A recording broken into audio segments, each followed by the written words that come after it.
Second word হচ্ছে crusade. Crusade হচ্ছে তোমার ধর্মযুদ্ধ। ক্রুসেড আমরা কিভাবে মনে রাখবো? এটা কুরুক্ষেত্র বা কুরুক্ষেত্র হিন্দিতে যেটা। তো কুরুক্ষেত্র, এখান থেকে আমার একটা জিকের প্রশ্ন আসে যে কুরুক্ষেত্রর মাঠ, যে রণক্ষেত্রটা, সেটা কোন রাজ্যে রয়েছে? তো এটার উত্তর হচ্ছে তোমরা কমেন্টে বলো, আমি এখন বলে দিই। ঠিক আছে, এটা হচ্ছে হরিয়ানা রাজ্যে কুরুক্ষেত্র নামক জায়গায় রয়েছে। এটা কিসের জন্য বিখ্যাত? এখানে কৌরব ও পাণ্ডবদের মধ্যে হচ্ছে মহাযুদ্ধ সংঘটিত হয়েছিল। আর বিশ্বাস করা হয় যে ভগবান কৃষ্ণ এখানেই ভাগবত গীতার উপদেশ অর্জুনকে দিয়েছিলেন।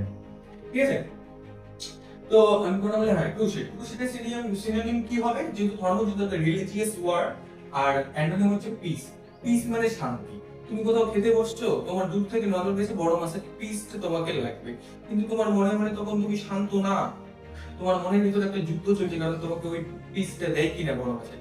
হঠাৎ করে দিয়ে দিল তোমাকে বড় মাছের পিস, তুমি শান্ত হয়ে শান্তি হয়ে যুদ্ধ লাগলো না। ঠিক আছে, এইভাবে আমরা মনে রাখতে পারি, আমরা নিজেরাই নিজে ট্রিক্স বানাবো। ঠিক আছে, এইভাবেই করবো। ক্ল্যাটার। ক্ল্যাটার মানে হচ্ছে বক বক করা।